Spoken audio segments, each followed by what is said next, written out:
Selamat pagi Bapak Ibu dan saudara yang terkasih. Mari kita menyiapkan hati kita untuk mengikuti ibadah pagi hari ini. Kali ini ibadah kita dengan kita mengikuti sakramen perjamuan kudus. Saat ini kita masuk di dalam saat teduh.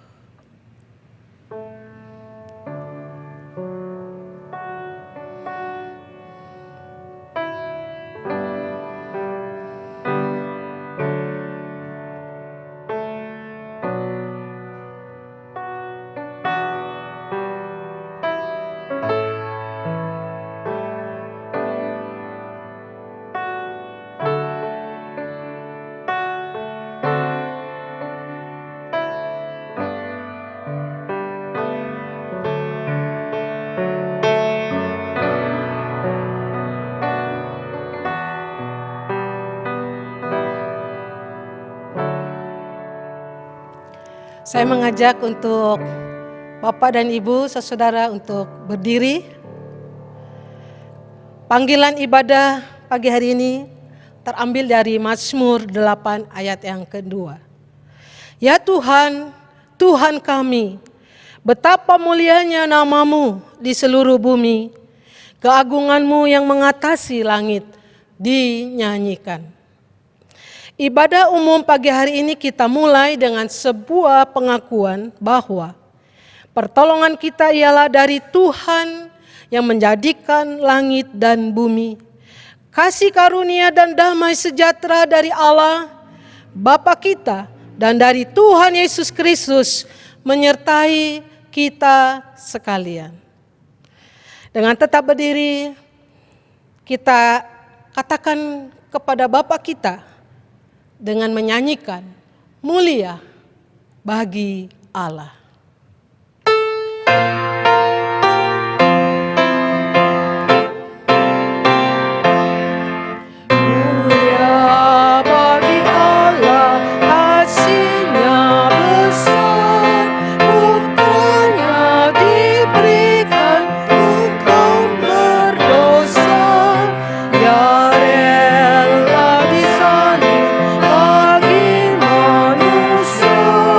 Terpuji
Kita masuk di dalam doa. Tuhan, betapa mulianya Engkau, betapa agungnya Engkau di muka bumi ini. Kami sungguh mengagungkan dan memuliakan Engkau. Dan pagi hari ini kami pun datang memohon untuk Tuhan memberkati ibadah kami pagi hari ini. Biarlah Engkau yang dimuliakan, yang diagungkan, yang ditinggikan di dalam ibadah kami, di dalam segenap hidup kami. Tuhan pimpin ibadah kami dan Engkau memberkatinya. Di dalam nama Yesus kami berdoa. Amin. Bapak, Ibu, dan saudara, silakan duduk. Sebelum kita mengakui dosa-dosa kita di hadapan Tuhan, sebenarnya kita tidak layak di hadapan Dia.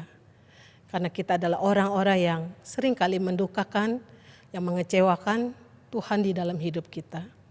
Tetapi kasih Tuhan melayakkan kita. Sebelum kita mengakui dosa-dosa kita di hadapan Dia, di hadapan Tuhan Juru Selamat kita menyanyikan, sebenarnya ku tak layak.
Mari saudara, Bapak, Ibu, dan yang terkasih, kita mengakui dosa-dosa kita di hadapan Tuhan.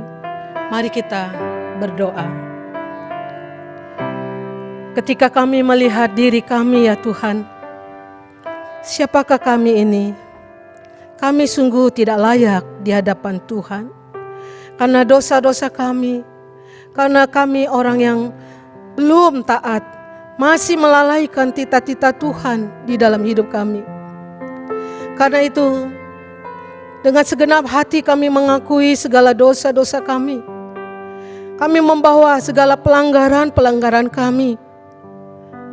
Oh Tuhan, ampunilah kami.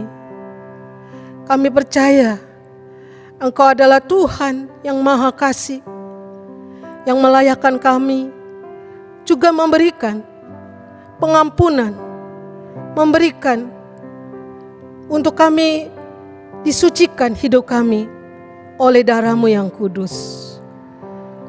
Terimalah pengakuan dosa kami di hadapan Tuhan. Di dalam nama Yesus kami berdoa. Amin. Kita menyanyikan bait yang ketiga. Dengan kasih Kau terimaku, sucikan kami.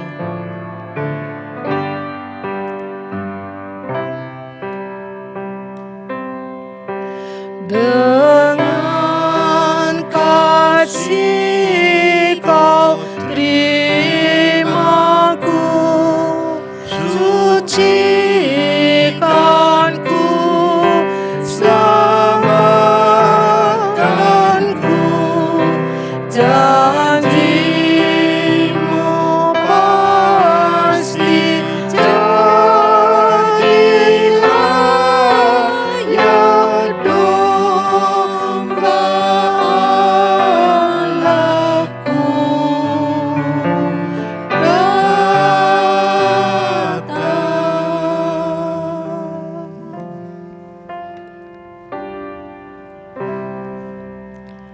setelah kita mengalami pengampunan dosa dari Tuhan, kita mendengarkan berita anugerah yang terambil dari 1 Yohanes 1 ayat yang ke-9.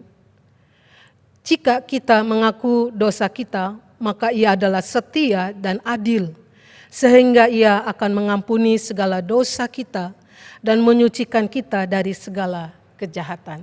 Tuhan telah menyucikan dan mengampuni dosa-dosa kita. Kita bersyukur kita memiliki Allah yang Maha Pengampun. Dan kita akan membaca bersama-sama petunjuk hidup baru yang terambil di dalam Kolose 3 ayat 2-3 yang menuntun hidup kita. Mari kita baca bersama-sama. Pikirkanlah perkara yang di atas, bukan yang di bumi, sebab kamu telah mati dan hidupmu tersembunyi bersama dengan Kristus di dalam Allah. Saya mengajak untuk kita berdiri, kita mengucapkan bersama-sama pengakuan iman rasuli. Mari kita katakan pengakuan iman rasuli.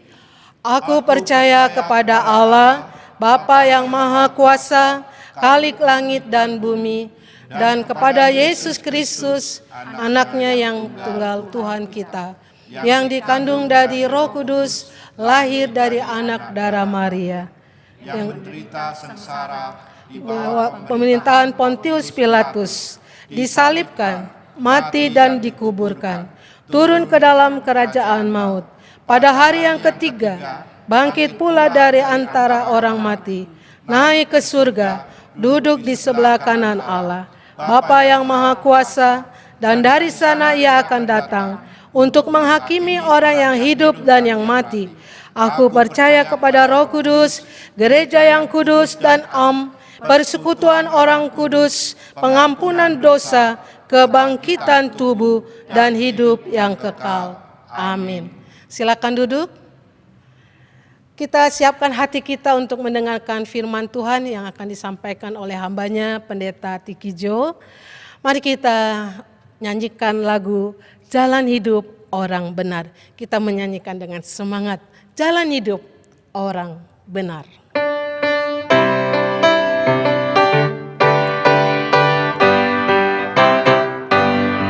Jalan hidup orang benar diterangi oleh cahaya firman Tuhan.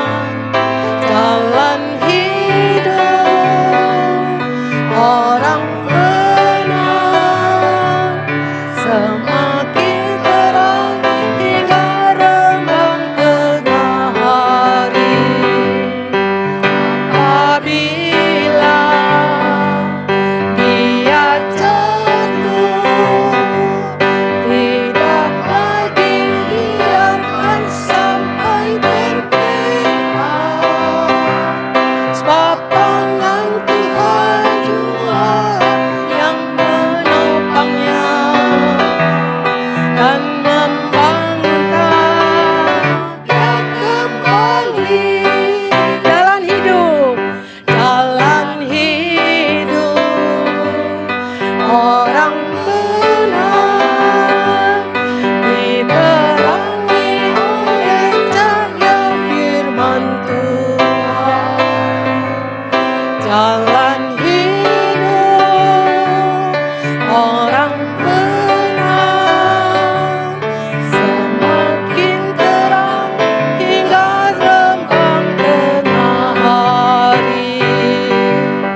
Apabila dia jatuh, tidaklah dibiarkan sampai terpena, sebab tangan Tuhan jua yang menopangnya dan membangunkan dia kembali.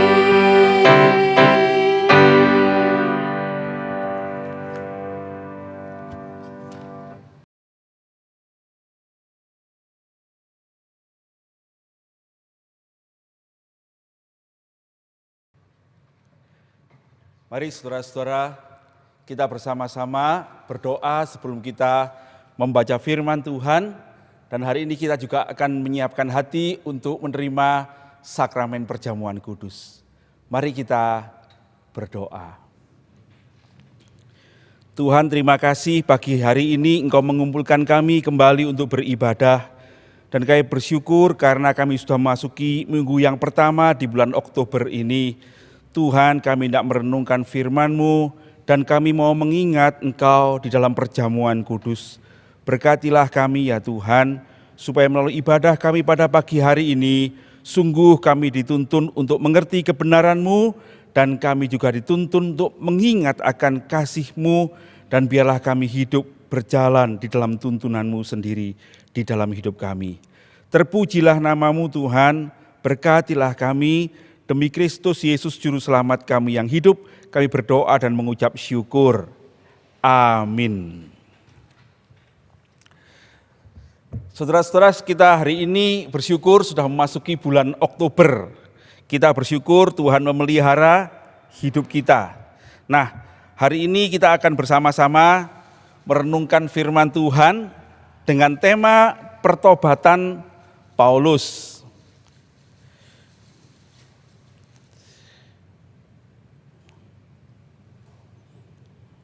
Firman Tuhan akan kita baca dari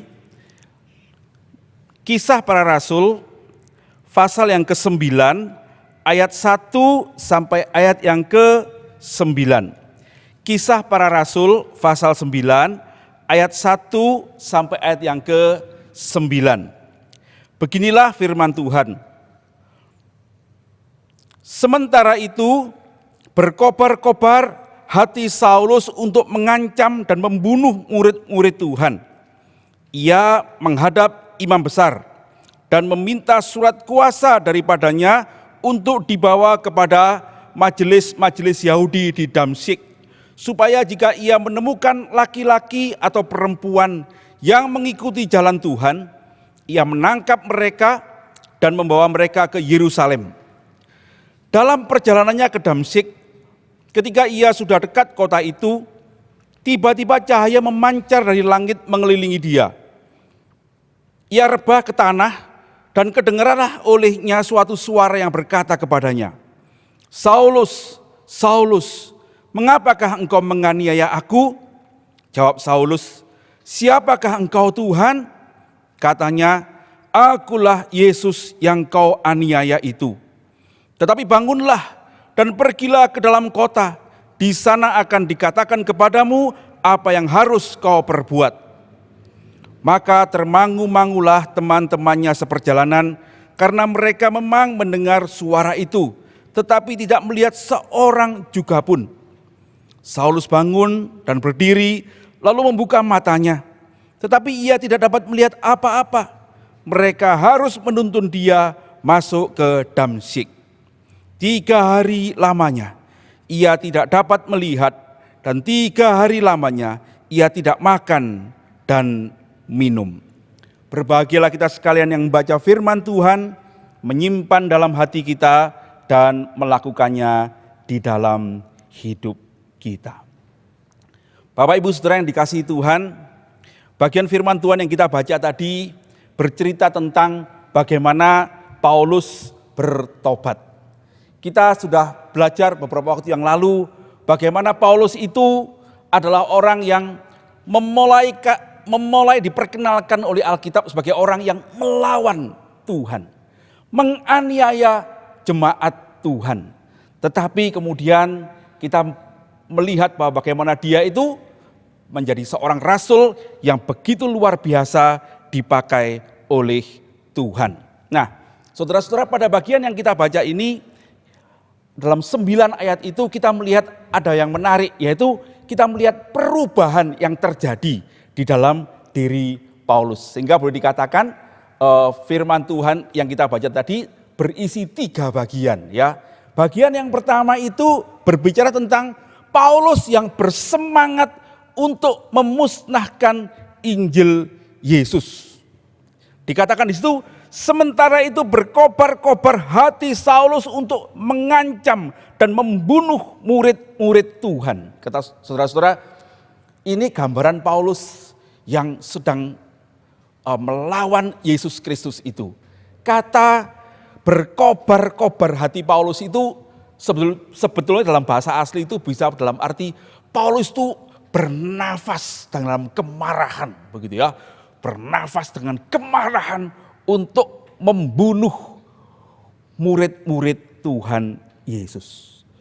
Paulus berada dalam keyakinan yang salah karena kemarahan dan fanatisme yang salah.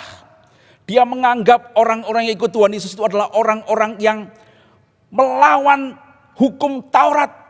Dia sendiri adalah seorang Farisi dan dia yakin orang-orang yang melawan hukum Taurat itu harus dimusnahkan. Dan dengan ambisinya, dengan kebengisannya, saudara-saudara, kalau kita membaca bagian-bagian dari Paulus menceritakan dirinya itu, dia itu kemudian dengan kemarahan yang meluap-luap mengejar orang-orang Kristen dan menangkapnya di kota-kota, bahkan di luar kota. Bahkan dia mengatakan, saya membawa mereka ke diadili dan kalau perlu mereka dihukum mati, saya menyetujuinya. Dan saya menganggap mereka itu adalah orang-orang yang menghujat Tuhan. Nah, saudara-saudara, itulah Paulus yang pertama. Yang kedua dikatakan pada bagian firman Tuhan di ayat yang ke-3 sampai 7. Dalam perjalanannya ke Damsyik, ketika ia sudah dekat kota itu, tiba-tiba cahaya memancar dari langit mengelilingi dia. Ia rebah ke tanah dan kedengaranlah olehnya suara yang berkata kepadanya, Saulus, Saulus, mengapa engkau menganiaya aku? Dan ketika ia bertanya, siapakah engkau Tuhan? Suara itu berkata, akulah Yesus yang kau aniaya. Saudara-saudara, pada bagian kedua ini adalah Saulus yang berjumpa dengan Yesus yang dia aniaya. Nah, ini menarik saudara-saudara ya. Sesungguhnya Paulus tidak pernah menganiaya Tuhan Yesus. Sekalipun saya percaya pada waktu Tuhan Yesus disalib, Paulus itu sudah ada di sana. Ya, saya kurang jelas. Tetapi yang jelas ketika murid-murid itu memberitakan Injil, Paulus itulah salah satu orang yang setuju untuk memusnahkan, bahkan dia termasuk orang yang melihat dan mendukung pembunuhan atas Stefanus. Nah, kali ini dia bertemu sendiri dengan Yesus. Saudara-saudara, pada bagian firman Tuhan ini menarik ya. Ketika dia menuju ke Damsyik dengan kemarahannya, dengan beberapa orang temannya, mungkin dengan itu sepasukan orang ya, barangkali ya, beberapa belas orang atau beberapa puluh orang di dekat pintu gerbang itu. Dia bertemu dengan cahaya yang katanya lebih terang dari matahari. Ya, kalau kita membaca apa yang diceritakannya pada Raja Agripa di dalam Kisah Rasul pasal 26 itu dikatakan, aku melihat terang yang lebih terang dari matahari menyelimuti aku sampai akhir aku itu jatuh dari kuda gitu ya, jatuh ya. Dan kemudian dia mendengar suara, Saulus, Saulus, mengapa engkau menganiaya aku? Saudara-saudara, Paulus itu sedang mengajar orang-orang Kristen. Tetapi firman Tuhan ini memberitahukan bahwa sesungguhnya dia menganiaya Yesus Kristus sendiri. Benarlah saudara-saudara, bahwa sesungguhnya kita orang-orang percaya ini adalah tubuh Kristus. Ya, kalau kita menghadapi pergumulan-pergumulan, ingatlah, Yesus juga mengalami apa yang kita alami. Firman Tuhan mengatakan, siapa yang menerima kamu, murid-muridku, dia menerima aku. Siapa yang menganiaya kamu, murid-muridku, engkau menganiaya aku. Itu yang dinyatakan di firman Tuhan itu. Dan Paulus itu berjumpa dengan Yesus Kristus ya sendiri. Dan itu membuat dia berubah total ya. Dari melawan Yesus, dia ketika bertemu dengan Yesus, sekarang dia sadar, saya salah, begitu ya, saya salah. Lalu suara itu berkata, bangunlah dan pergilah ke kota dan akan diberitahukan kepadamu apa yang harus kamu perbuat. Paulus bertemu dengan Yesus. Saudara-saudara, pada bagian yang ketiga dikatakan bahwa kemudian teman-temannya itu membawa Paulus masuk ke Damsyik. Sebagai orang yang buta, sang penganiaya itu harus dituntun memasuki kota Damsyik sebagai orang yang sudah berbeda. Bukan orang yang garang lagi, tetapi orang yang seperti kalah. Dia sudah tidak bisa melihat lagi, dan tapi dia dituntun untuk masuk ke kota Damsyik. Dan di kota Damsyik itu 3 hari lamanya dia tidak bisa melihat apa-apa lagi. Dan 3 hari lamanya dia tidak makan dan tidak minum. Dan kemudian saudara-saudara, Paulus yang ketiga ini berubah namanya menjadi Saulus. Saulus ini kemudian berubah namanya menjadi Paulus. Dan kemudian dialah orang yang kemudian memberitakan firman Tuhan sampai ke ujung bumi. Waktu itu sampai ke Roma, ke pusat dunia pada waktu itu.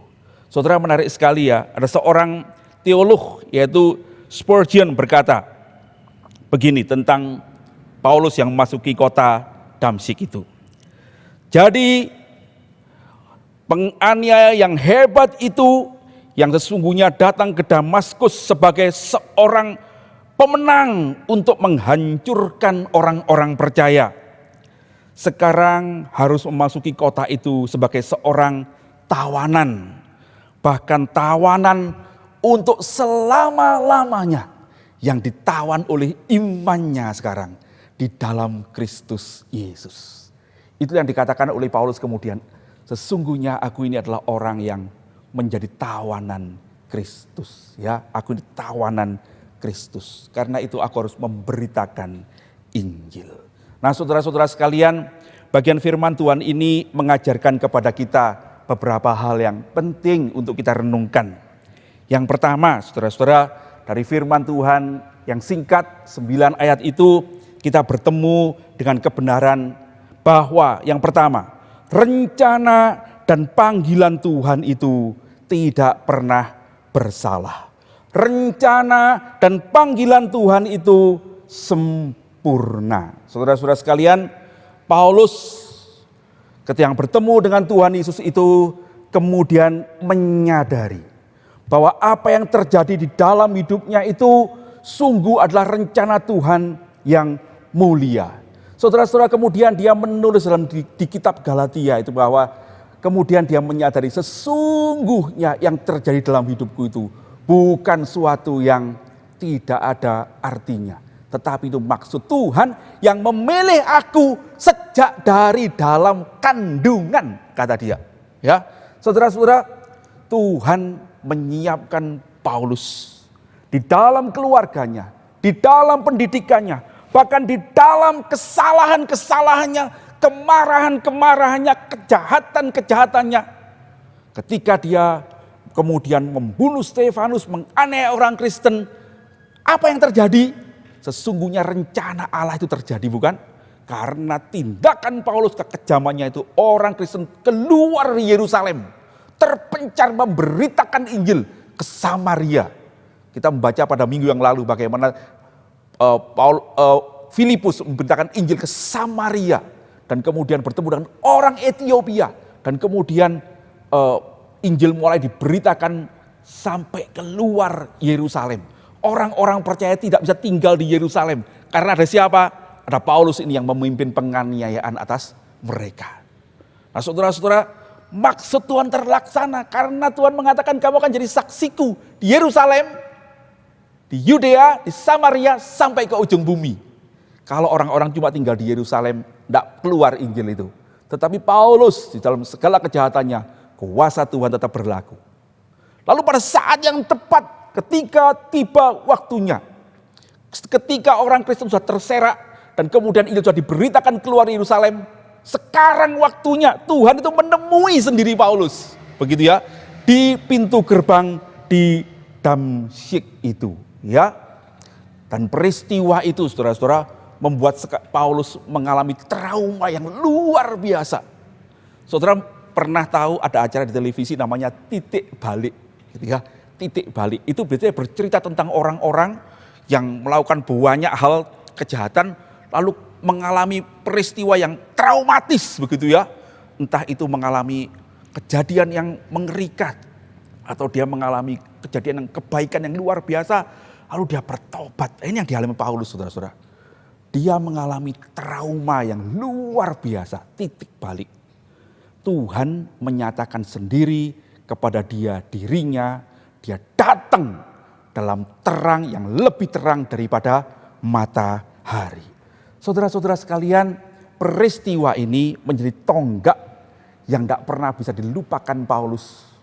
Peristiwa itu yang selalu diceritakannya ketika dia memberitakan Injil. Di dalam Kisah Para Rasul sendiri ya, peristiwa pertemuan itu diceritakan 3 kali paling tidak ya. Di pasal yang ke-9 ini, kemudian di pasal ke-22, kemudian di pasal ke-26 yang sebetulnya pasal 26 itu kira-kira sudah 20 tahun lebih dari peristiwa yang sebetulnya terjadi hari itu ya. Itu setelah berlalu 20 sekian tahun. Tapi ketika dia cerita pada Raja Agripa di dalam Kisah Rasul pasal 26 itu dia seperti menceritakan apa yang terjadi kemarin. Karena peristiwa itu begitu dalam tertanam di dalam hatinya. Dan dia berkata kepada Raja Agripa, kepada penyataan ilahi itu ya Raja, aku tidak pernah tidak taat. Aku selalu taat. Sebab itu tertancap di dalam hidupku. 3 kali diceritakan dalam Kisah Para Rasul. Tetapi kemudian kalau kita membaca surat-suratnya di dalam Galatia pasal 1, bagaimana dia menjadi rasul, dia tulis itu untuk jemaat Galatia. Bagaimana dia menganiaya jemaat dan Tuhan memberi anugerah keselamatan pada dia. Kita bisa mencatat lagi dalam Korintus, di dalam Filipi, berkali-kali dia menceritakan bagaimana aku dulu itu penganiaya jemaat Tuhan beroleh kasih karunia. Kasih karunia itu apa? Yaitu ketika Tuhan datang bukan menghukum dia, tetapi memilih dia, membalikkan dia, dan kemudian menjadikan dia seorang rasul. Saudara-saudara, setelah itu dia masuk ke kota Damsyik dan kemudian dia dituntun oleh Tuhan menjadi pemberita Injil bagi segala bangsa. Dan sekarang sekali lagi maksud Tuhan terjadi atas hidup Paulus. Dia memberitakan Injil sampai ke Roma. Saudara-saudara, apa aplikasinya bagi kita? Saudara, kalau melihat perjalanan Paulus ini, mari kita juga menyadari bahwa Tuhan pun mempunyai rencana dan tujuan untuk hidup saudara dan hidup saya. Banyak kejadian dalam hidup kita yang kita tidak tahu. Ya, banyak kejadian. Banyak kejadian yang membuat kita itu mengalami banyak pertanyaan. Kenapa begini, kenapa begitu. Sering kali kejadian-kejadian yang buruk itu membuat kita kecewa dan putus asa. Saudara-saudara, barangkali pandemi ini membuat kita kehilangan pekerjaan. Barangkali keadaan sekarang ini membuat kita kesukaran di dalam hidup. Barangkali ada keluarga yang meninggal karena COVID. Barangkali kita mengalami pergumulan karena anak-anak yang mengalami kesukaran sekolah dan kita mesti menjaga anak. Saudara-saudara, di dalam semua kesukaran itu, mari kita percaya satu hal, bahwa pengaturan Tuhan itu sempurna. Ya, mari kita tetap percaya pada anugerah Tuhan.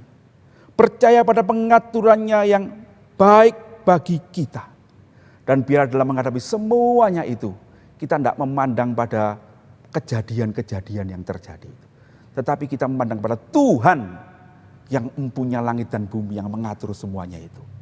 Dan di dalam memandang kepada Dia, biarlah kita tidak mempertanyakan segala sesuatu yang kecewa, tetapi kita bertanya, Tuhan, apa yang ingin aku perbuat? Dan biarlah kita dalam ketenangan, dalam damai, melihat bagaimana Tuhan akan mengatur apa yang baik untuk engkau dan untuk saya. Yang kedua, saudara-saudara, barangkali dalam hidupmu Tuhan memukulmu. Ya, percayalah kalau Tuhan memukul kita itu untuk kebaikan kita. Saudara-saudara, barangkali kita ada bikin kesalahan nih. Ya, saya juga ada pernah melakukan kesalahan, bukan? Dan kemudian Tuhan memukul. Nah, kalau Tuhan memukul, bagaimana saya mesti menghadapi pukulan Tuhan? Apakah saya harus melarikan diri? Wah, aku kok dihukum Tuhan? Aku tidak maulah kejar orang Kristen. Aku pergi aja. Saudara-saudara, jangan. Tapi jadilah seperti Paulus. Ketika Tuhan menampakkan diri dan menjatuhkan dia di jalan itu. Dia bertanya, Tuhan, siapa engkau? Aku Yesus yang kau aniaya. Pergi ke Damsyik, aku akan tunjukkan padamu maksudku. Dan Paulus pergi dan dia mendekat kepada Allah dan menemukan pertolongannya. Jangan meninggalkan Tuhan. Kalau karena kesalahanmu engkau mengalami kegagalan, pergumulan, kesakitan, datanglah kembali pada Tuhan. Saya selalu ingat ya, anak saya yang kecil itu ya, dia itu paling takut kalau saya ceples gitu ya. Tetapi menarik ya, kalau dia udah nakal terus ceples ya, dia bukannya lari saudara-saudara, tapi dia langsung memeluk saya gitu ya. Dia malah deket memeluk saya, apa gitu ya. Dia takut, tapi dia tidak takut lari. Tapi dia langsung memeluk saya. Itu membuat hati saya bagaimana? Ya saya jadi sayang sama dia, begitu ya. Saudara-saudara, begitu pula dengan Tuhan. Dia mempunyai rencana dalam hidupmu. Kalau dia memukulmu itu maksudnya mengembalikan engkau dan saya ke dalam rencananya yang baik. Jangan lari dari Tuhan. Tapi kembalilah pada Tuhan. Mendekat pada Tuhan. Peluklah Tuhan. Dan biarlah Tuhan akan memberitahukan kepadamu apa yang mesti engkau perbuat. Saudara-saudara, pengaturan Tuhan itu sempurna. Dan pengaturan Tuhan yang terbaik. Datanglah, ikutilah rencananya. Yang kedua, saudara-saudara, dalam pertemuan dengan Tuhan, apa yang kita dapat belajar dari Paulus? Sesungguhnya saudara-saudara, dari firman Tuhan yang kita baca itu, yang paling penting, yang paling berarti bagi Paulus adalah pertemuannya dengan Yesus Kristus itu. Saudara, ini beritahukan kepada kita sesungguhnya pusat kekristenan itu adalah Yesus Kristus itu sendiri. Kekristenan itu bukan ajaran-ajaran. Kekristenan itu bukan etika-etika. Kekristenan itu bukan hukum-hukum. Tetapi Kristen itu sesungguhnya adalah Yesus Kristus itu sendiri. Bertemu dengan pribadi Yesus Kristus. Itulah yang dialami Paulus. Dia dulu adalah juga seorang yang mengira melayani Tuhan. Dengan menganiaya orang Kristen itu dia mengira dia melakukan apa yang baik, saudara-saudara. Tetapi kita bersyukur pada Tuhan, kemudian Tuhan datang dan menyatakan pada Paulus sesungguhnya apa yang baik dan apa yang benar itu. Saudara-saudara, pada pagi hari ini, barangkali sebelum kita menerima perjamuan kudus, mari kita memeriksa diri, sudahkah saya menerima Yesus sebagai Tuhan dan Juru Selamat pribadi saya? Kalau belum, terimalah dia. Sebab perjamuan ini jadi berarti, ibadah kita jadi berarti, semuanya jadi berarti kalau kita lakukan di dalam Kristus Yesus Juru Selamat kita. Ada berita baik untuk saudara-saudara. Sesungguhnya seperti Paulus, Yesuslah yang menemukan kita. Bukan kita yang menemukan Tuhan, tetapi Alkitab berkata, Tuhanlah yang menemukan kita. Bukan kita yang mencari Tuhan, tetapi Tuhanlah yang mencari kita. Saudara-saudara, jikalau pada pagi hari ini kau merasa Tuhan mencarimu, Dia menyapamu, Dia mau menjadi juru selamatmu, terimalah Dia, bukalah pintu hatimu kalau Dia mengetuk pintu itu. Dan biarlah saudara-saudara, engkau akan menjadi anak-anaknya. Berikutnya, kalau kita mempunyai keluarga yang belum percaya Tuhan, kita sudah memberitakan firman Tuhan, menceritakan kepada dia, dia belum mau percaya. Bagaimana? Berdoalah. Saat berdoalah, doa itu yang akan membuat Tuhan pada waktunya akan menemukan orang yang kita cintai. Kita tidak bisa bikin apa-apa, tetapi Tuhan bisa melakukannya. Mari kita percaya kepada Tuhan yang mengasihi kita dan mengasihi keluarga kita. Kita mendoakan mereka. Dan yang terakhir, saudara-saudara, apa yang kita bisa pelajari dari pertobatan Paulus itu? Setelah Paulus bertemu dengan Tuhan Yesus, saudara-saudara, Paulus itu buta, gitu ya, buta. Paulus tidak melihat apa-apa selama 3 hari. Tetapi pada 3 hari itu sesungguhnya hatinya melek, begitu ya. Memang matanya buta, tetapi hatinya melihat. Matanya tertutup, tapi hatinya terbuka. Dia tidak bisa melihat matahari, tetapi hatinya melihat cahaya Tuhan bersinar, menyinari hidupnya. Paulus kemudian berubah. Ya, Alkitab mencatat dulu namanya Saulus, kemudian menjadi Paulus. Nah saudara-saudara, apa yang kita baca kemudian? Paulus itu berkata, aku kemudian berubah. Di dalam Filipi pasal 3 dikatakan, apa yang berharga dulu dalam hidupku, kedudukan, keturunan, kesalehan, kepopuleran, popularitas, itu jadi sampah. Saudara-saudara, jadi sampah. Semua ku anggap rugi dibandingkan pengenalanku akan Yesus Kristus. Hidupnya dahulu adalah aku, gitu ya, aku. Tetapi sekarang adalah Kristus. Galatia 2 ayat 20, Roma 12 ayat 1, gitu ya. Saudara, kita kenal lagu itu bukan? Hidupku bukannya aku lagi, tapi Kristus dalamku. Hidupku bukannya aku lagi, tapi Kristus dalamku. Kristus hidup dalamku. Hidupku bukannya aku lagi, tapi Kristus dalamku. Itu Galatia 2 ayat 20. Paulus mengatakan hidupku itu sudah mati. Sekarang aku hidup ini karena Kristus yang hidup di dalam aku. Kemudian dia mengatakan, sekarang aku tidak membanggakan apapun. Sekalipun dia kemudian memberitakan Injil secara luar biasa, saudara-saudara. Dia menjadi orang Kristen yang paling berpengaruh selain Tuhan Yesus. Tetapi dia berkata apa? Bukan aku, tetapi kasih karunia Tuhan. Itu yang bekerja di dalam aku. Saudara-saudara sekalian, dia punya pengertian yang baru. Dia punya pemahaman yang baru. Dia punya kerendahan hati. Dan dia kemudian menasihatkan di dalam Roma 12 ayat 2 dia. Saudara-saudara, aku menasihatkan kamu. Berubahlah oleh pembaruan budimu. Sehingga kamu dapat membedakan mana kehendak Allah, apa yang baik, yang berkenan pada Allah, dan yang sempurna. Paulus itu berubah di dalam karakternya. Dulu dia beringas, pembunuh, suka menyiksa orang, mengejar-ngejar orang. Sekarang dia jadi orang yang rendah hati. Dia selalu berkata, aku yang paling hina. Setelah dia menjadi Kristen, dia dianiaya bukan? Oleh orang-orang Yahudi, hampir dibunuh. Tapi ketika dia bangun lagi, setelah dilempari batu tidak mati itu, dia balik lagi itu pada teman-teman yang melempari dia batu dan bilang, saudara-saudara, lihatlah aku. Bukankah aku dulu yang bersama kamu membunuh Kristus itu? Tuhan mengasihiku, Tuhan mengasihimu. Gitu ya. Dia tidak pernah balas dendam. Dia tidak pernah marah mengampuni. Tapi dia selalu kembali dan berkata, lihatlah aku. Gitu ya. Bagaimana Tuhan menolong aku. Percayalah kepada Tuhan. Begitu. Berubah. Ada pembaruan budi, ada pembaruan karakter. Nah saudara-saudara, kita belajar dari situ bukan? Bagaimana kita menjadi orang Kristen. Setelah kita menerima Yesus sebagai Tuhan dan Juru Selamat.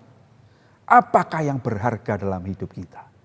Saudara, banyak orang Kristen yang setelah menjadi Kristen tetap aja yang paling penting itu uang.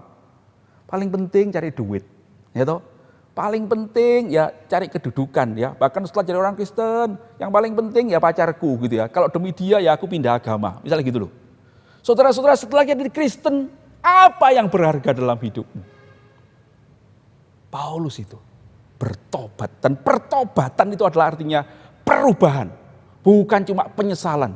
Paulus tidak sekedar menyesal dari dosa-dosanya. Tetapi dia bertobat. Bertobat itu artinya berbalik. Dulu saya jalan ke arah kanan. Ketika saya bertobat, saya tidak berhenti. Tetapi saya berbalik dan saya berjalan ke arah kiri. Ini pertobatan. Paulus dulu menyiksa orang Kristen. Setelah dia bertobat, dia berbalik. Dia menjadi pembela iman, mengasihi Tuhan. Membawa Injil sampai ke ujung bumi. Saudara-saudara, bagaimana dengan kita? Apakah keluarga kita melihat, oh anakku itu setelah jadi Kristen berubah hidupnya? Saya dulu sebelum jadi Kristen tuh orang bilang saya itu pendendam luar biasa ya. Saya dulu pendendam saudara ya. Badan saya kecil, kalau di sekolahan tuh kalau gelut kalah melulu gitu loh ya. Jadi kalau digarai orang saya diem-diem aja, tetapi lihat aja ya gitu. Saya selalu punya cara untuk mencelakakan orang itu. Ini benar saudara, ini pengakuan ya. Saya selalu punya cara untuk mencelakakan orang yang mengganggu saya. Soalnya saya kecil badan saya, jadi saya akan diem-diem kalau diganggu orang. Tetapi lihat aja gitu ya, saya pendendam gitu ya. Dan itu saya kira yang berubah ketika saya percaya Tuhan Yesus. Sampai hari ini saya kalau pikir-pikir, siapa saya musuh saya itu. Sungguh saudara saya, ya ini bukan apa ya, tapi bagi saya hari ini saya tidak merasa perlu menyakiti siapa-siapa. Saya bertemu dengan orang-orang yang dulunya itu luar biasa jahat, luar biasa nakal. Seorang yang diikat oleh narkoba, oleh obat-obat terlarang. Ketika dia percaya Yesus, berubah saudara-saudara. Hidup yang lama itu ditinggalkan menjadi seorang pemberita Injil. Saya punya banyak kesaksian. Saya tidak bisa sebutkan namanya karena orang masih hidup ya, nanti tidak baik. Tetapi saya mengatakan kebenaran itu saudara-saudara. Apakah saya berubah? Henry Murray itu seorang hamba Tuhan berkata, kalau engkau menjadi orang Kristen, seharusnya kucingmu, anjingmu, burungmu yang di rumah itu tahu bahwa kamu jadi orang Kristen. Kenapa? Sebab kamu berubah. Pertobatan itu adalah perubahan. Siapakah yang menjadi penting dalam hidup kita sekarang? Saya atau Tuhan? Seorang yang mengasihi Tuhan Yesus, kata Paulus tuh, aku itu sudah mati. Yang hidup dalam aku adalah Kristus. Saudara-saudara, pertobatan, pertemuan dengan Yesus itu harusnya membuat kita ini berubah karakter kita menjadi seperti Kristus. Itu sebabnya kita menjadi murid Kristus. Itu sebabnya gereja GKA ini belajar untuk memuridkan saudara-saudara. Sebab kita semua harus dituntun dalam perubahan itu menjadi murid-murid Kristus. Saudara-saudara sekalian, kita mau hari ini merayakan perjamuan kudus. Saya mengajak saudara-saudara merenungkan perjamuan ini dan menerimanya dengan mengambil tekad. Tuhan, jadilah juru selamatku, ubahlah hidupku. Barangkali saudara berkata, bagaimana saya bisa berubah? Saya tidak bisa berubah. Saya orang yang jahat. Saya sudah terikat dan kebiasaan-kebiasaan. Saya tidak bisa berubah. Saudara-saudara, Yesus Kristus itu Tuhan. Dia bukan orang. Dia berkuasa mengubahkan hidup Paulus. Dia berkuasa mengubahkan hidup saya. Dia berkuasa menghidupkan saudara-saudara. Mengubahkanmu. Membuat engkau menemukan hidup yang lebih baik itu. Hidup yang diberkati itu. Hidup yang akan bawa kita bersukacita memuliakan Tuhan. Membuat orang-orang di sekitar kita bersukacita memuliakan Tuhan. Membuat Injil Tuhan diberitakan oleh perubahan pertobatan yang daripada Tuhan. Saudara, bukan dengan kekuatan kita, tetapi kekuatan Tuhan. Bukan dengan kesalehan kita, tetapi kasih karunia Yesus Kristus. Apa yang mesti kita lakukan? Terimalah dia menjadi Tuhan dan juru selamatmu. Waktu dia masuk hatimu, engkau akan diubahkannya. Perjamuan kudus itu mengingatkan kita bahwa Yesus Kristus itu mati bagi kita. Waktu kita makan roti itu, kita mengerti bahwa di dalam Yesus Kristus, di dalam menerima roti ini, Tuhan menjadi bagian dari hidup saya. Di dalam meminum anggur yang melambangkan darah Kristus itu, Tuhan menjadi bagian dari hidup saya. Saudara-saudara, mari kita menerimanya. Dan biarkanlah hidupmu dituntun juru selamatmu. Mengalami pertobatan, mengalami perubahan yang memuliakan nama Tuhan.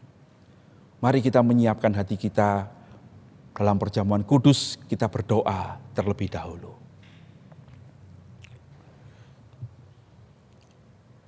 Bapa yang di sorga, terima kasih firman-Mu hari ini mengingatkan kami pada seorang yang bernama Saulus, yang Kau ubah hidupnya dari seorang yang menganiaya Tuhan menjadi seorang yang hidup bagi Tuhan. Yang Kau ubah hidupnya dari seorang yang bengis menjadi seorang yang penuh kasih dan pengampunan. Yang Kau ubah hidupnya sehingga dia menemukan bukan harta di dunia, tapi harta di sorga. Ya Tuhan, kami pun ingin Engkau mengubah hidup kami. Engkau melihat dosa-dosa kami. Engkau melihat kesalahan-kesalahan kami. Engkau melihat ketidakmampuan kami. Tapi kami bersyukur hari ini kami membaca dari firman-Mu dan kami dibawa mengerti bahwa Engkaulah yang datang dan Engkaulah yang akan menemukan kami. Engkaulah yang akan mengubah hidup kami. Bukan oleh kekuatan kami sendiri. Tuhan, masuklah dalam hati kami dan tuntunlah kami di jalan-Mu. Kami akan menerima perjamuan kudus bersama-sama. Tuhan, berkatilah kami. Biarlah perjamuan ini membawa kami datang kepadamu. Mengingatkan kami akan kasih-Mu, akan pengorbanan-Mu. Mengingatkan kami Engkau menyertai kami senantiasa untuk membuat kami menemukan dan berjalan dalam panggilan-Mu. Berkati semua saudara-saudara yang akan menerima perjamuan ini, baik yang di rumah maupun di mana-mana. Dan tuntunlah kami semua untuk hidup berjalan dalam tuntunan-Mu. Demi Yesus Juru Selamat kami yang hidup, kami berdoa dan mohon pertolongan Tuhan. Amin. Saudara-saudara, perjamuan kudus sebenarnya diperuntukkan bagi orang-orang Kristen yang sudah menerima Yesus sebagai Tuhan dan Juru Selamat. Tetapi karena aturan gereja, harap saudara-saudara yang belum dibaptis bersabar dulu. Ya, silakan ikut katekisasi dan mengikuti baptisan, dan setelah itu kita akan menerima perjamuan ini bersama-sama.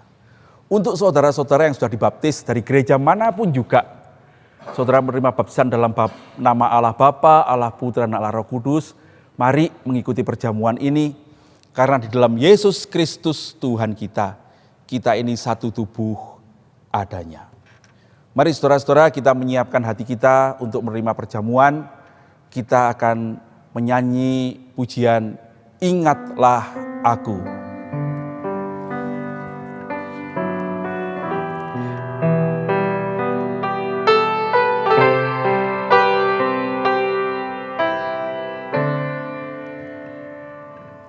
Pada malam Tuhanku dikhianati,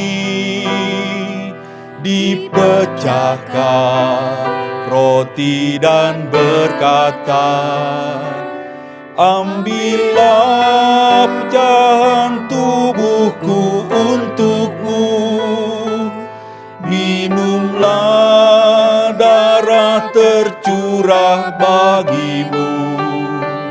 Lakukanlah untuk mengenangku,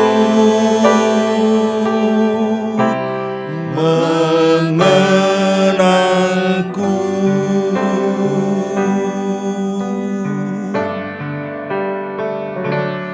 Pada malam Tuhanku dikhianati, ia berdoa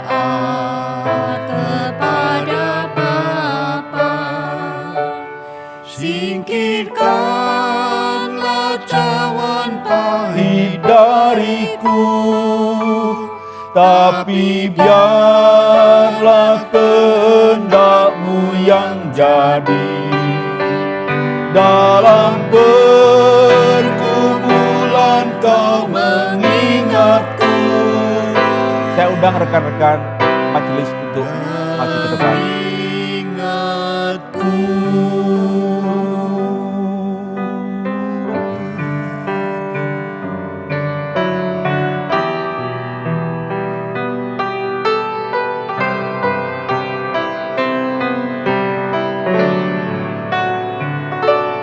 Pada malam aku merasa bimbang, Engkau datang menguatkan daku.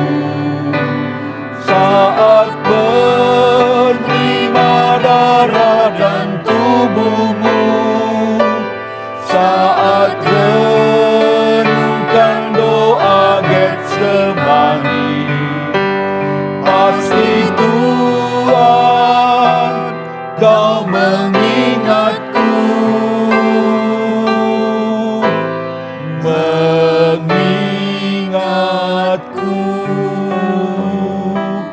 Tuhan mengingatku.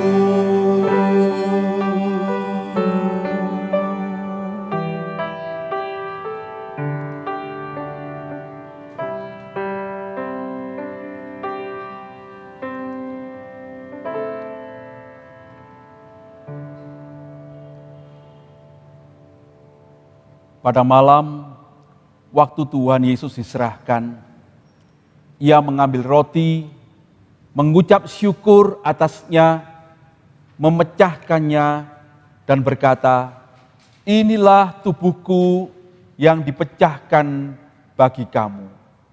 Makanlah, dan setiap kali kamu melakukannya, ingatlah akan aku."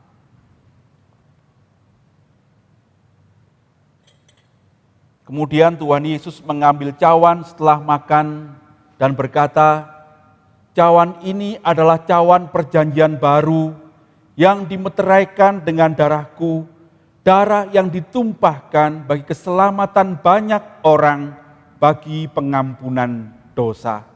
Minumlah, dan setiap kali kamu melakukannya, ingatlah akan aku."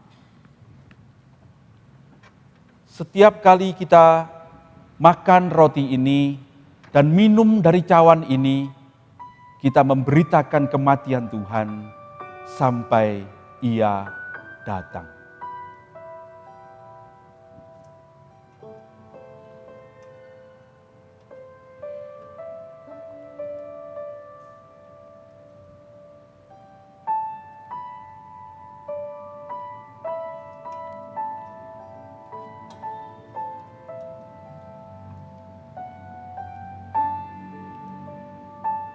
Mari kita menyiapkan roti di tangan kita.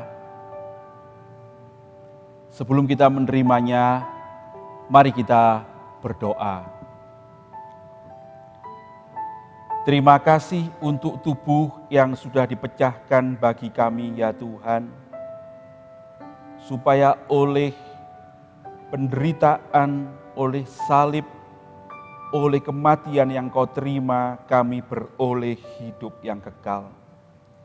Kami mau mengucap syukur dan kami mau menerima roti ini di dalam nama Yesus Kristus Tuhan kami. Amin. Mari kita menerima roti bersama-sama. Roti ini melambangkan tubuh Yesus Kristus yang dipecahkan bagi kita.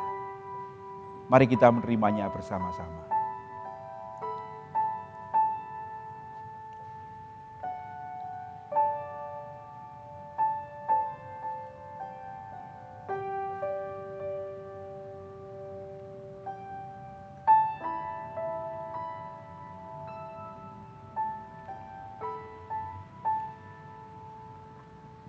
Mari kita menyiapkan anggur di tangan kita. Mari kita berdoa sebelum kita menerima anggur ini bersama-sama. Terima kasih Tuhan untuk darah yang sudah dicurahkan bagi kami. Kiranya darah itu menyucikan hidup kami, membersihkan dari segala dosa, membasuh supaya kami mempunyai perubahan di dalam Tuhan. Dan biarlah Tuhan hidup kami ini menyaksikan kasih karunia-Mu, memberitakan Injil-Mu, sehingga sungguh darah yang ditumpahkan itu tidak sia-sia. Berkatilah kami ya Tuhan, kami mau menerima anggur yang melambangkan darah Tuhan kami Yesus Kristus dengan segala ucapan syukur. Amin. Mari kita menerima anggur ini bersama-sama.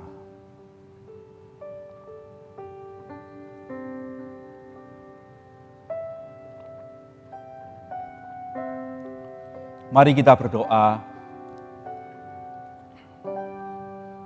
Sudah kami lakukan ya Tuhan, apa yang Kau perintahkan kepada kami sebelum Engkau naik ke sorga, supaya setiap kali kami berkumpul, kami memecah roti, memakannya, kami membagi anggur dan meminumnya bersama-sama untuk mengingat akan Engkau.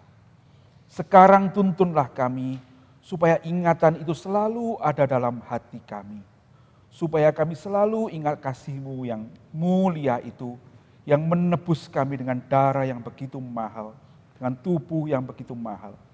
Dan buatlah kami, supaya kami hidup bagi Engkau yang sudah mengasihi kami, yang sudah mati bagi kami. Tuntunlah kami di jalan-Mu, tuntunlah kami dalam kesetiaan untuk ikut Engkau, sampai pada waktunya nanti kami bertemu lagi dengan Tuhan di sorga, menikmati perjamuan kudus yang abadi, yang kekal bersama Engkau sendiri. Terima kasih Tuhan, terpujilah nama-Mu di dalam Yesus Kristus, Tuhan dan Juru Selamat kami yang hidup. Kami berdoa dan mengucap syukur. Amin. Silakan duduk saudara-saudara, demikian perjamuan kudus. Tuhan Yesus memberkati.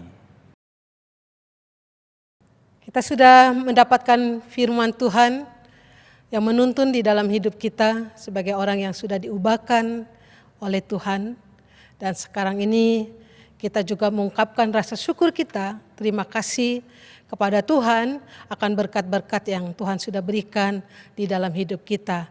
Mari kita memberikan persembahan kepada Tuhan, dan Bapak Ibu Saudara dapat memberikan persembahan melalui rekening gereja, dan bila mana mau menyampaikan langsung uangnya atau persembahannya, bisa membawanya ke gereja dan akan diberikan ke majelis bendahara. Mari kita menyanyikan lagu Hitung Berkat-Mu.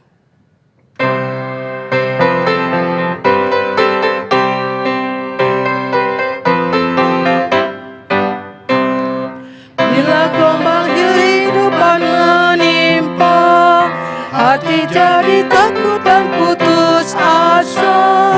Jangan lupa berkat Tuhan hitunglah, pasti kau tercengang akan karyanya. Hitung berkat satu persatu, dan lihatlah karya Tuhanmu. Hitung berkat satu persatu, hitung berkat yang melimpah padamu. Mari kita berdiri. Kita menyanyikan bait yang ketiga. Bila kau memandang harta orang lain, bila kau memandang harta orang lain, ingat janji Kristus yang lebih bermain. Hitung berkat Tuhan yang tak berbeli, pahala di surga yang tak terperi. Hitung berkat satu persatu, dan lihatlah karya Tuhanmu. Hitung berkat satu persatu, hitung berkat yang melimpah padamu. Kita masuk dalam doa persembahan dan doa syafaat. Mari kita berdoa. Bapa di dalam surga, kami berdoa untuk negara kami Indonesia di dalam menangani pandemi virus corona. Tuhan tolong biarlah Indonesia baik di dalam pemerintahan, baik yang atas maupun yang paling bawah, dapat menanganinya sehingga tidak banyak orang-orang yang menjadi korban karena virus corona. Kami juga berdoa untuk gereja-gereja di era pandemi COVID-19 ini, dengan ibadah online ataupun yang sudah menjalani ibadah onsite. Tuhan juga memimpin dan memberkati gereja-gereja Tuhan supaya jangan sampai ada penularan ataupun masalah di dalam masa pandemi COVID-19 ini. Kami juga berdoa untuk gereja kami GKI Immanuel, khususnya bagi jemaatmu yang sakit dan lemah tubuh. Tuhan tolong Engkau juga memberikan belas kasih dan kemurahan-Mu untuk menyembuhkan mereka yang sakit dan yang lemah tubuh, atau juga yang mengalami kesulitan di dalam pekerjaan, atau di dalam menghadapi usaha yang saat ini terhambat atau kurang lancar. Tuhan juga menolong anak-anak Tuhan yang di dalam kesulitan di dalam pekerjaan dan usahanya. Kami juga berdoa bagi keluarga-keluarga jemaat GKI Immanuel, baik di dalam hubungan mereka sebagai keluarga, suami istri atau anak, atau di dalam menghadapi kesulitan-kesulitan ekonomi, atau di dalam menghadapi pelajaran-pelajaran karena anak-anaknya belajar di rumah. Tuhan tolong berikan mereka kekuatan, Tuhan memberikan kelancaran, Tuhan menyatukan hubungan mereka sehingga memiliki kasih yang dari Allah yang menyatukan keluarga jemaat GKA. Dengarlah doa kami ya Bapa yang kami bawa di dalam nama Yesus Kristus. Kami berdoa. Amin. Saudara, kita mengakhiri ibadah kita pagi hari ini dengan menyanyikan lagu doksiologi dan doa berkat yang akan disampaikan oleh Pendeta Tikijo.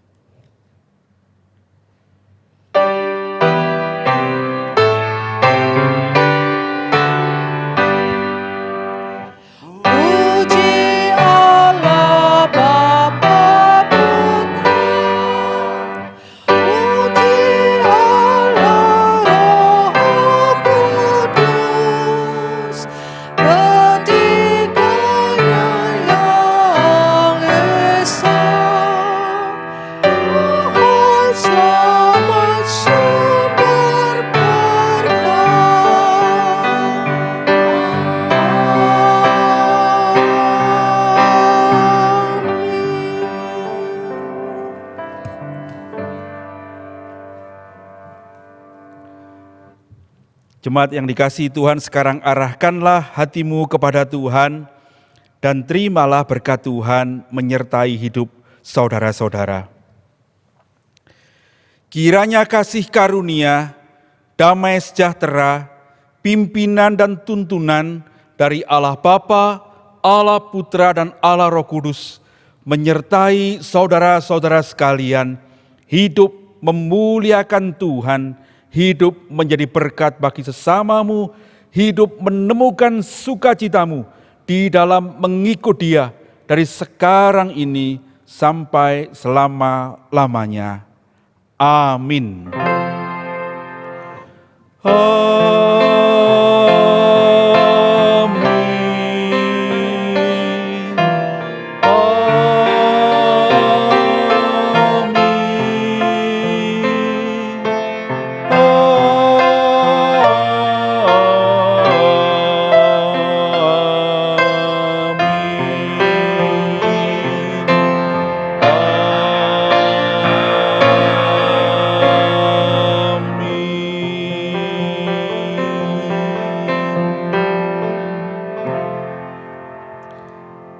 Silakan duduk. Saat teduh kebaktian selesai, Tuhan memberkati saudara-saudara sekalian.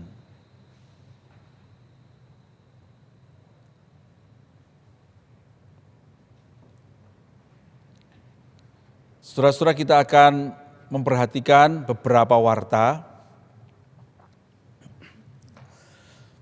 Yang pertama, diingatkan setelah ibadah ini ada ibadah anak yang akan bertema keluarga Allah yang memberitakan kabar baik. Harap saudara-saudara mengajak anak-anak untuk bisa mengikuti ibadah anak ini. Yang kedua, nanti sore ada pertemuan Zoom bagi kelas tunas remaja yang berbicara tentang kepastian keselamatan. Dan berikutnya, pada hari Selasa akan ada pemahaman Alkitab online dan persekutuan doa seperti biasa yang akan dipimpin oleh saya, dan kiranya Tuhan akan menuntun kita bersama-sama boleh belajar firman Tuhan dan berdoa dengan sukacita. Kemudian pada tanggal 10 akan ada doa pagi hari Sabtu seperti biasa akan ada liturgi yang akan dibagi pada pagi hari supaya kita boleh berdoa bersama-sama pada hari Sabtu nanti. Lalu ada persekutuan remaja pada hari Sabtu sore. Kita akan bersama-sama belajar tentang bagaimana bertumbuh di dalam pelipat gandaan. Nah, saudara-saudara, ada hal yang baru dalam persekutuan pemuda remaja, yaitu persekutuan akan diadakan 2 kali, saudara-saudara ya. Pada hari Sabtu akan diadakan seperti biasa, tetapi juga pada hari Minggu ya, pada jam 3:30 akan diadakan juga persekutuan karena ada banyak teman-teman yang tidak bisa ikut pada hari Sabtu. Ya, jadi teman-teman yang bisa ikut Sabtu, hari Minggu silakan ikut, yang tidak bisa ikut hari Sabtu ya. Tapi saya berharap kita boleh bersama-sama terus bertumbuh belajar menjadi murid-murid Kristus yang sejati. Kemudian pada minggu depan tema ibadah online kita adalah Jalan Lurus yang akan disampaikan oleh Pendeta He Ing Chie. Kiranya kita boleh menyiapkan hati untuk bersama-sama beribadah minggu yang akan datang. Tuhan Yesus memberkati.